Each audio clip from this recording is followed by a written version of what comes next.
warahmatullahi wabarakatuh. Salam dan bahagia Bapak Ibu guru hebat semua. Perkenalkan, nama saya Anastia Martina Tristianti SPD. Saya merupakan calon guru penggerak angkatan 7 Kabupaten Cilacap. Hari ini bersama rekan saya Ibu Lis Kurniati Rahayu SPSI akan mengadakan praktek coaching yang merupakan aksi nyata modul 2.3 coaching untuk supervisi akademik. Mari kita saksikan bersama. Apa kabarnya hari ini? Waalaikumsalam. Alhamdulillah sehat Bu. Alhamdulillah ya, semoga kita selalu diberikan kesehatan ya Bu ya. Amin. Bu Lis, boleh kita perkenalan dulu nggih? Assalamualaikum Bapak Ibu. Perkenalkan, nama saya Lis Kurniati Rahayu SPSI. Saya di sini mengaku sebagai guru bimbingan dan konseling. Ya baik, terima kasih Bu Lis atas perkenalannya. Jadi begini Bu Lis, menyambung obrolan kita kemarin nih. Jadi saya akan menyampaikan supervisi di salah satu kelas Ibu gitu. Nah, tujuan dari supervisi ini bukan untuk mencari kesalahan gitu ya atau kebenaran, namun sebagai salah satu pendorong perbaikan kualitas pendidikan di sekolah kita, kemudian juga perbaikan kualitas layanan konseling gitu ya, dan juga meningkatkan pengembangan kompetensi diri pada setiap pendidik di sekolah, dan juga memastikan bahwa layanan konseling kita itu sudah berpihak pada murid gitu ya. Kita ngobrol santai-santai aja ya Bu ya. Sebelumnya saya ingin bertanya dulu bagaimana perasaan Ibu ketika tahu saya akan mengadakan supervisi di kelas Ibu, dan hal baik apa yang diharapkan oleh Ibu pada supervisi ini? Pertama sebenarnya juga. Saya merasa senang ya, karena dengan adanya supervisi ini memberikan kesempatan bagi saya untuk bisa melakukan melakukan refleksi diri terhadap kegiatan layanan yang saya lakukan, dan juga untuk bisa, jadi ini bisa untuk meningkatkan juga kompetensi saya dalam melaksanakan layanan bimbingan dan konseling yang lebih berpihak kepada murid.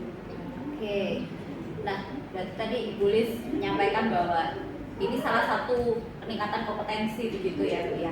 Nah, materi apa yang akan disampaikan oleh Bu Lis? Kebetulan untuk kelas 11 semester genap ini, materi yang akan saya sampaikan adalah tentang informasi perguruan tinggi, yaitu mengenai bentuk-bentuk perguruan tinggi yang ada di Indonesia. Kemudian tujuannya Bu Lis, tujuannya yang ingin dicapai dalam penyampaian materi ini apa? Nah, tujuan yang nanti akan saya sampaikan, yang akan saya capai dengan materi yang saya sampaikan adalah jadi siswa bisa mengenali dan memahami dunia perguruan tinggi dengan seluk-beluknya. Ya, jadi siswa bisa paham sehingga siswa dapat meraih kesuksesannya di masa depan. Dan kemudian siswa juga akan mengetahui hal-hal yang lain terkait dengan perguruan tinggi, bukan hanya bentuk-bentuk tapi sampai kepada proses seleksi masuk ke perguruan tinggi. Berarti nggak hanya bentuk-bentuk tapi juga proses seleksinya. Betul. Gitu ya, dan itu untuk biar siswa juga memahami, paham gitu ya. Nah, dari tujuan yang Ibu katakan tadi, selanjutnya kompetensi apa yang diinginkan Bu Lis untuk Ibu kembangkan? Untuk murid ya? Untuk saya? Iya, untuk murid dan untuk okay. Nah, kompetensi yang ingin saya kembangkan di sini bahwa siswa atau murid dapat secara aktif mengikuti kegiatan layanan, kemudian percaya diri dalam mengungkapkan pendapatnya, kemudian bisa berkolaborasi dengan teman-temannya dalam belajar. Itu yang dari murid. Nah, untuk saya pribadi secara spesifik saya ingin mengembangkan dan meningkatkan kompetensi saya sebagai guru BK di sini dalam melakukan kegiatan layanannya dengan memenuhi kebutuhan belajar murid dengan menggunakan berbagai macam media pembelajaran atau strategi pembelajaran yang lebih kreatif dan inovatif. Oke, berarti Ibu nanti istilahnya melakukan pembelajaran berdiferensiasi begitu ya Bu ya, Bu, dan pembelajaran sosial emosional.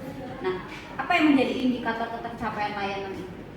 Indikator pencapaian dari pembelajaran yang berdiferensiasi ini adalah salah satunya siswa merasa percaya diri, memiliki rasa percaya diri dalam mengungkapkan pendapat dan aktif dalam kegiatan layanan klasikal yang besok saya akan sampaikan. Karena materi layanannya dibuat beragam, kita dibuat beragam dan saya dibuat beragam sehingga membuat kegiatan itu berjalan dengan menyenangkan bagi murid. Nah, untuk strategi layanan yang nanti akan saya sampaikan, strateginya diantaranya saya pertama memang membuat perencanaan layanan, rencana pelaksanaan layanan, RPL ya Bu ya. RPL. Kemudian di sini saya juga menyiapkan video tentang motivasi murid, kemudian saya siapkan juga PPT, PowerPoint tentang perguruan tinggi. Kemudian saya juga menyiapkan lembar kerja peserta didik yang nanti bisa dipakai anak untuk sebagai tugas yang bisa dilaksanakan. Intinya ya. Pelaksanaan materi ini dan adakah teman yang bisa membantu? Insya Allah pelaksanaannya besok, kebetulan jadwalnya adalah besok, dan di sini saya besok ya? Besok. Di sini saya dibantu oleh rekan sejawat saya, ada Bu Sinta dan Bu Untuk membantu itu ya? Membantu mempersiapkan, artinya kan di situ butuh LCD dan sebagainya, jadi mempersiapkan perangkat yang akan digunakan. Mantap sekali persiapannya ya Bu Lis ya. Insya Allah mudah-mudahan pelaksananya juga mantap. Iya. Harapannya semoga besok lancar dan setelah besok observasi begitu pelaksanaan supervisi, saya minta waktunya lagi untuk kita ngobrol-ngobrol lagi.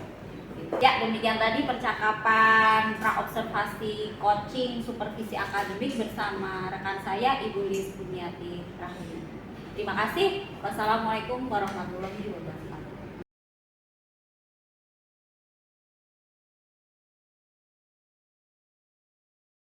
Assalamualaikum warahmatullahi wabarakatuh. Waalaikumsalam warahmatullahi wabarakatuh. Apa kabar kalian hari ini? Alhamdulillah.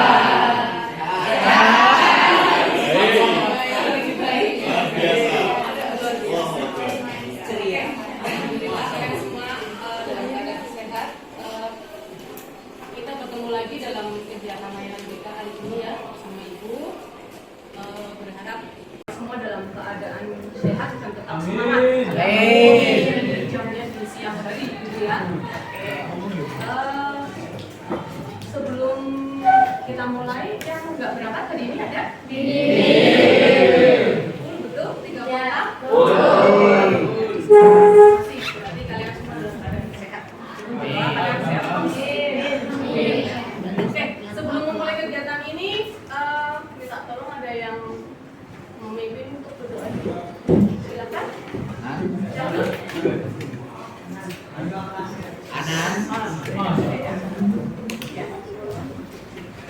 Siap, doa mulai.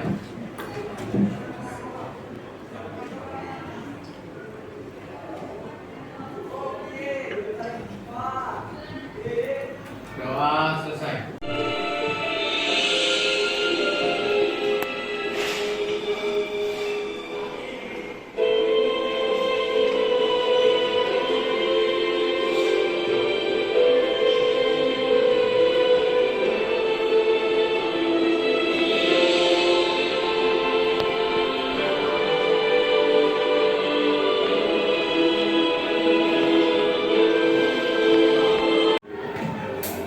Ya, lalu.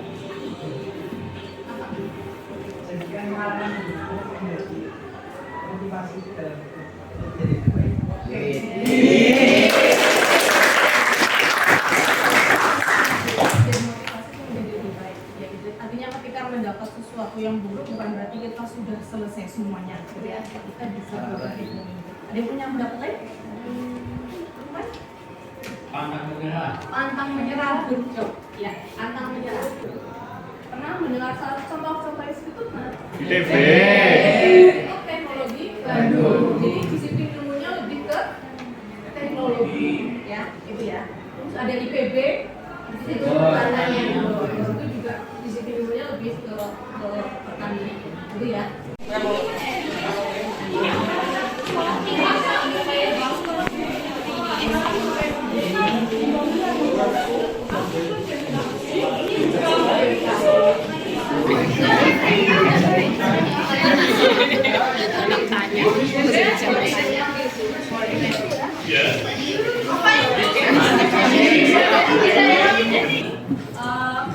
Ibu mau tanyakan dulu dengan pembelajaran kali ini bagaimana menurut kamu? Menyenangkan, Mengasihkan.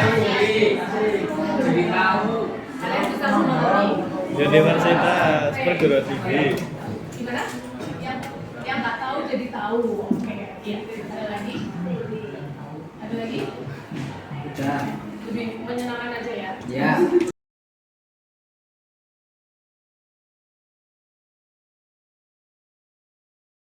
Assalamualaikum warahmatullahi wabarakatuh. Gimana kabarnya? Alhamdulillah sehat. Alhamdulillah.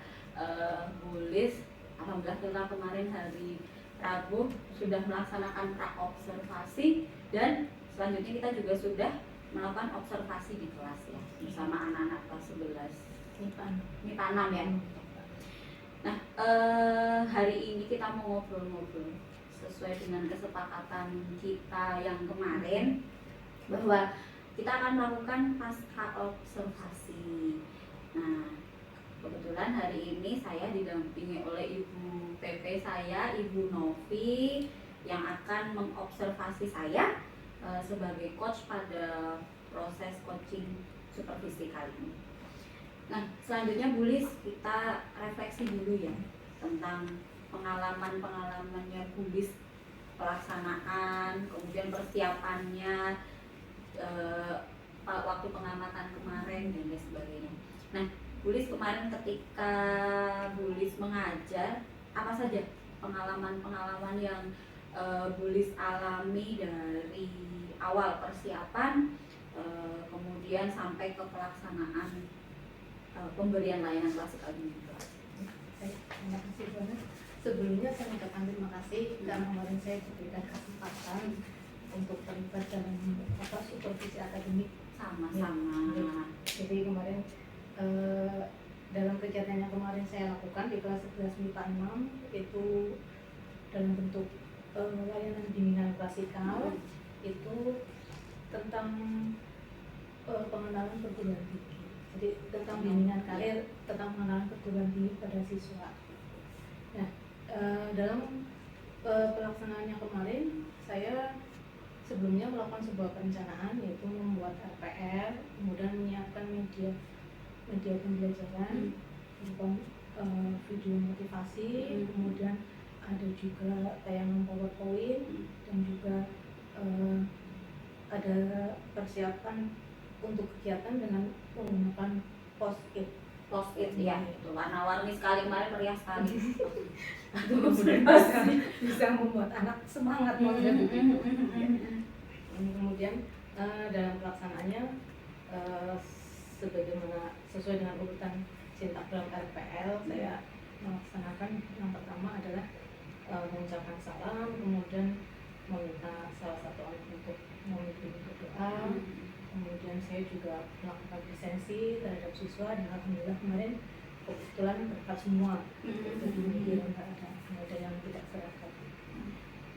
Setelah itu saya juga menanyakan kesiapan siswa untuk mengikuti kegiatan layanan itu. Kemudian saya juga ada tayangan video motivasi siswa sebelum itu. Kemudian saya juga melakukan persepsi kepada siswa tentang apa sih rencananya sebelum ke materi perguruan tinggi ya. Saya menanyakan dulu apa sih rencananya ke anak-anak setelah lulus dari SMA ini. Jadi nanti kalau kuliah mau ambil jurusan apa, mau kuliah di mana.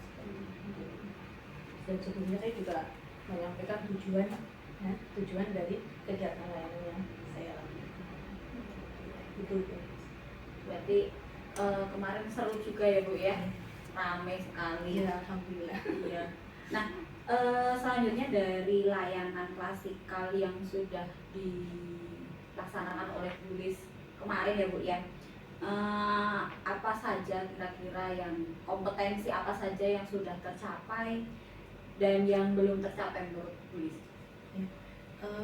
Kompetensi yang sudah tercapai menurut saya nih, karena kemarin saya menggunakan ada media post-it itu termasuk persepsi tanya jawab juga ada. Jadi yang sudah tercapai kemarin adalah siswa aktif memiliki rasa percaya diri, mau untuk mengemukakan pendapatnya,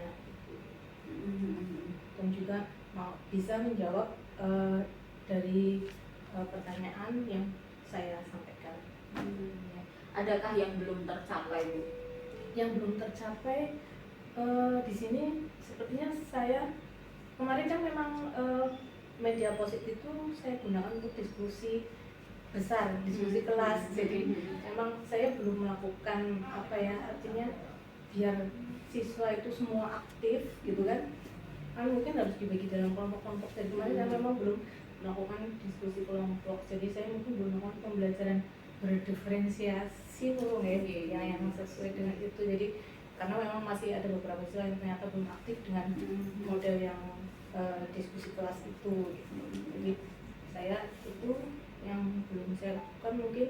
Kemudian saya belum memberikan ini tagihan produk apa ya ke siswa, artinya tugas apa yang saya tugas kepada siswa itu belum saya berikan karena memang kemarin keterbatasan waktu. Karena cuma 45 menit. Ya, berarti Bulis tadi sudah menyampaikan pengalaman kemarin waktu pelaksanaan layanan klasikal, siswa sudah aktif, sudah terlihat aktif di dalam pelayanan klasikal ya. Betul. Namun masih ada yang belum, yakni belum melaksanakan diferensiasi pembelajaran, merasa belum melaksanakan diferensiasi pembelajaran secara maksimal, ya gitu ya. Nah, menurutnya Bulis, kira-kira bagaimana solusi atau rencana yang akan Bulis lakukan untuk memaksimalkan diferensiasi pembelajarannya? Oke, rencananya saya akan di pertemuan selanjutnya itu nanti akan saya buat perencanaan untuk kegiatan layanan yang lebih berdiferensiasi. Artinya nanti saya akan coba membuat apa ya, dalam bentuk diskusi kelompok. Kemudian saya akan membuat tagihan produk, artinya tugas ke siswa apa ya, tentang perguruan tinggi, yang berkaitan dengan perguruan tinggi, sehingga siswa, saya berusaha membuat agar siswa itu senang dalam mengerjakan tugas itu dan bisa mengumpulkan tugas dengan tepat. Jadi memaksimalkan diferensiasi ya, kemudian juga membuat diskusi, terus kemudian juga membuat penugasan secara mandiri dan sesuai dengan minat siswa gitu ya. Nah, kalau seperti itu kira-kira kapan akan melaksanakan kegiatan itu? Insya Allah minggu depan nanti sesuai dengan jadwal yang sesuai dengan jadwal ini. Saat ini saya sedang persiapan untuk membuat perencanaannya, PL, kemudian media-media apa dan sebagainya. Seperti itu ya. Nah, kalau sudah dilaksanakan Ibu, kira-kira menurutnya Bulis itu indikator keberhasilannya apa? Indikator keberhasilan yang dari rencana yang saya laksanakan nih. Betul. Ya, bahwa dari rencana yang dilaksanakan. tadi salah satunya siswa merasa memiliki rasa percaya diri, kemudian siswa aktif dalam menyampaikan, semua siswa aktif dalam menyampaikan pendapatnya. Kemudian indikator keberhasilannya adalah siswa mengikuti kegiatan itu dengan apa ya, dengan senang gitu ya, mengikuti kegiatan layanan itu dengan senang karena dengan media yang mengasyikan. Kemudian indikator dari tugas tadi, tugas yang diberikan adalah siswa mengumpulkan tugas tepat waktu gitu, dan mengerjakan tugas itu dengan tidak terpaksa, artinya dengan senang, karena memang tugas itu dibuat sesuai dengan kebutuhan anak, artinya memang dan anak mengerjakan itu berpikir itu untuk kepentingan dirinya, artinya jadi siswa dengan senang hati bisa mengerjakan tugas itu dengan tepat waktu. Oke, bagus sekali itu indikatornya luar biasa menurut saya. Nah, kalau begitu saya simpulkan dulu ya Bu Lias ya percakapan yang tadi bahwa layanan klasikal itu kemarin secara garis besar sudah lancar, namun masih ada, masih ditemukan tidak banyak gitu siswa yang terlihat pasif dalam menanggapi umpan balik ya, umpan balik yang dilakukan oleh Bulis gitu ya. Kemudian juga Bulis merasa belum maksimal dalam menggunakan pembelajaran diferensiasi ya, karena murid belum aktif terlibat secara berkelompok begitu, kemudian juga belum ada tagihan tugas ya yang sesuai dengan apa yang diinginkan dia. Kemudian Bulis juga sudah memiliki solusi ya. Bulis sudah memiliki solusi bagaimana mempersiapkan materi yang lebih menarik gitu dengan pembelajaran berdiferensiasi agar murid merasa senang, merasa tertarik begitu ya ketika menerima materi dan mengerjakan tugas. Begitu ya Bu ya, yang disimpulkan dari obrolan kita hari ini ya. Iya, Ibu Ana. Iya ya. Nah, sekarang saya mau nanya nih, kita refleksi dulu ya. Apa yang dirasakan Budi setelah kita ngobrol-ngobrol hari ini? Ya, yang pertama tentu senang karena senang, lega, artinya senang karena dengan begini bisa melakukan refleksi juga terhadap kegiatan layanan yang sudah saya sampaikan. Jadi, kemudian juga apa ya, bisa membuat perencanaan untuk kegiatan layanan berikutnya dengan yang lebih bervariasi, yang lebih berdiferensiasi, yang lebih memenuhi kebutuhan peserta didik maksudnya. Ya, keren sekali. Alhamdulillah hari ini kita sudah selesai untuk ngobrol-ngobrolnya dan malah ketemu sama ide-ide yang lebih keren dan kreatif ya, begitu. Nah, nanti kalau sudah dilaksanakan lagi layanan klasikal yang seperti Bulis rencanakan, nanti berkabar-kabar. Terus kemudian nanti kalau misalnya ketemu sama permasalahan di dalam kelas gitu ya, nanti ngobrol-ngobrol. Siap. Terima kasih. Iya, sama-sama. Ya, ya. Baik Bapak Ibu guru hebat, demikian tadi percakapan saya dengan Bulis pada pasca observasi coaching pada supervisi akademik. Alhamdulillah sudah kita selesaikan rangkaian dari pra observasi, kemudian observasi dan pasca observasi. Kemudian Bapak Ibu guru, semoga praktik ini dapat bermanfaat bagi kita semua, dan terima kasih kepada Bu Novi selaku pengajar praktik dan Bulis selaku rekan sejawat. Wassalamualaikum warahmatullahi wabarakatuh.